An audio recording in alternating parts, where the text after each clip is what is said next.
na tayo sa collection ng mga heels ko. Dati, wala akong sapatos.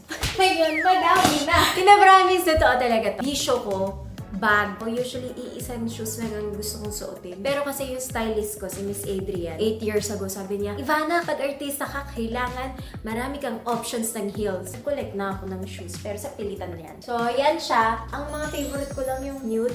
Hindi ako mahilig magsuot ng mga heels na makolor.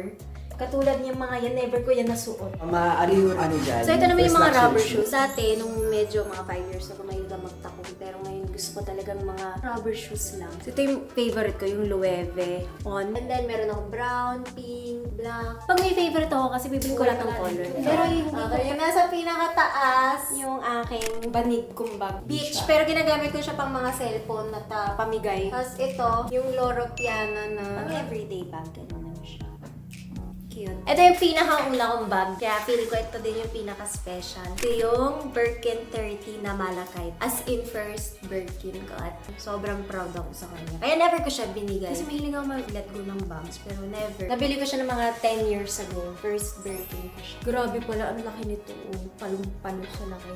Taran! Para lang hindi masira yung mga structure ng bag mo. Ito yung pinaka-mahal kong bag, pero gusto ko na siya ibenta. Ha? Hindi mo pa siya nagagamit? Yun nga eh, hindi ko siya nagagamit. Nabili ko siya sa Japan. Special siya, pero hindi ko kayang gamitin. Once ko lang nagamit siya. Tapos natakot ako. Dream bag mo kasi, feeling ko kinakabahan ka lang gamitin. Pag nagkaanak ka, pwede ipamana. Bata ako, wala akong namanang Himalayan. Tapos yung anak ko, may mamamana siya ng Himalayan. Ang bong! Nakakatakot kami sa Phoenix ka. Okay, ito yung mga next na bag. Ito yung super nagagandahan ako sa kanya. Jonathan ata yung leather niya. Sobrang ganda lang ng color. Favorite ko kasi yung pink. Tsaka kung makikita mo pala lahat ng bag ko, meron siyang laman ng pera. Oo. Kasi daw, malas pag walang laman yung bag. Wala lang, sabi nila. Ito yung perfect size kasi para sa akin. Small girl. Ito naman parang ano lang siya, ostrich. Ay, ito yung pinaka-favorite ko. Giving Kylie Jenner. Ay, so ito yung sa lahat. Ito Oo, yung yan ang pinaka- pinakabet ko. Sobrang gamit ko siya. Hindi siya ganun kabilis magasgas. And then, ito. Gold. Mahilig ako sa mga, ano diba, yung mga neutrals. Yan siya. I told you. Lahat ng bag ko may pera. Yan yung first Birkin 25 mo na. Ah, talaga? Ito na! Ayan yung favorite ko. Pero favorite ko yung green tsaka yung pink. At favorite din daw to ni Ari. Sa lahat ng bag, yung mga alahas. Yan. Dito na Wait agad lang. tayo sa Shades Collection. Sobrang hilig ko sa mga shades.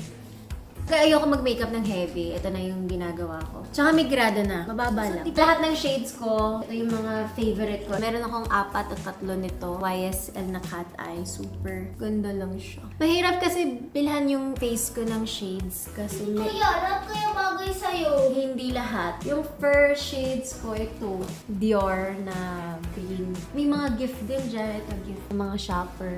Next, dito sa island is yung mga lagayan naman. Dito, mga nipple tape. Ito naman mga scarf ko. And then dito naman mga pouches. And then, punta tayo sa kabila. Iilan lang yung mga sexy panty ko dyan. Color lingerie ko. Mga medyas. May ganyan siya.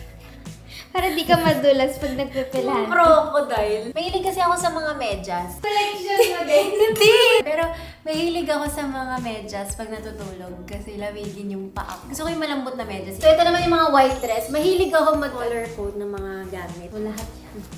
Mga white. Dito yung mga short dress ko. Ito yung mga pinaka-nagagamit. Grabe ako mamigay ng damit. As in box ako namimigay lagi. Pero hindi kasi siya kasya. So meron akong mga boxes na long skirt, short dress. For example, ito, box siya ng mga swimsuit ko. Sa mga favorite kong mga swimsuit nandito. Sobrang dami kong swimsuit as in. And then, masando akong tao. Color-coded. Ganyan. Ito siya lahat. And then, dito na yung mga bodysuits lahat.